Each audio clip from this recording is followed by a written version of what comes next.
বাংলাদেশকে লক্ষ্য করে ভারতীয় উৎস থেকে ছড়ানো অপতথ্যের মাত্রা ক্রমেই ভয়াবহ রূপ নিচ্ছে। ফ্যাক্ট-চেক প্রতিষ্ঠান রিউমার স্ক্যানারের সাম্প্রতিক প্রতিবেদনে উঠে এসেছে এমনই উদ্বেগজনক চিত্র।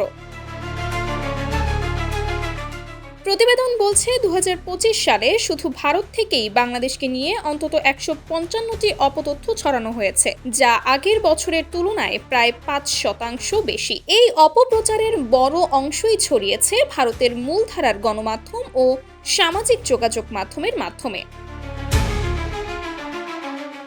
চমকে দেওয়ার মতো তথ্য হলো, ভারতের অন্তত ৭৩টি সংবাদ মাধ্যম ৩৮টি ভিন্ন ঘটনায় মোট ১৪০টি ভুল ও বিভ্রান্তিকর প্রতিবেদন প্রকাশ করেছে। বছরের শুরুতেই অপতথ্যের ঢল নামে।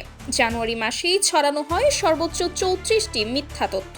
অপপ্রচারের প্রধান মাধ্যম হিসেবে ব্যবহৃত হয়েছে মাইক্রো ব্লগিং সাইট এক্স, যেখানে মোট অপতথ্যের প্রায় ৮১% ছড়িয়েছে। পাশাপাশি ফেসবুক, ইউটিউব ও ইনস্টাগ্রামেও একই ধরনের বিভ্রান্তিকর কন্টেন্ট ছড়িয়ে দেওয়া হয়েছে।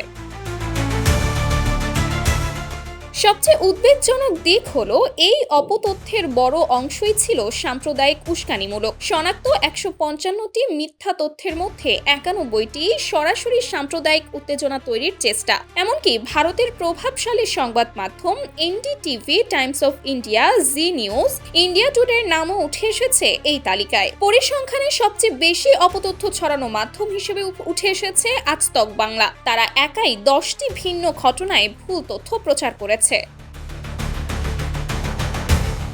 অপপ্রচারের কৌশলও ছিল ভয়ঙ্কর। কোনো মুসলিম ব্যক্তি আক্রান্ত হলে তাকে হিন্দু হিসেবে উপস্থাপন করা হয়েছে। ঢাকার মিটফোর্ডে ব্যবসায়ী সোহাগ হত্যাকাণ্ডের ঘটনাকে অন্তত ২৭টি ভারতীয় গণমাধ্যম সাম্প্রদায়িক রূপ দেওয়ার চেষ্টা করে, যদিও তিনি হিন্দু ছিলেন না। এছাড়া পুরনো ভিডিও, সাজানো নাটকের দৃশ্য কিংবা ভিন্ন দেশের ঘটনার ফুটেজ সবকিছুকেই বাংলাদেশের সাম্প্রতিক ঘটনা হিসেবে চালিয়ে দেওয়ার নজির পাওয়া গেছে। অভিজ্ঞ সাংবাদিক ও বিশ্লেষকদের মতে এটি কোনো বিচ্ছিন্ন ঘটনা নয়, বরং জনমনে বিভ্রান্তি সৃষ্টি ও সাম্প্রদায়িক উত্তেজনা উস্কে দেওয়ার একটি সুপরিকল্পিত অপতৎপরতা। Sumaiya Snigdha, news desk, daily our Bangladesh.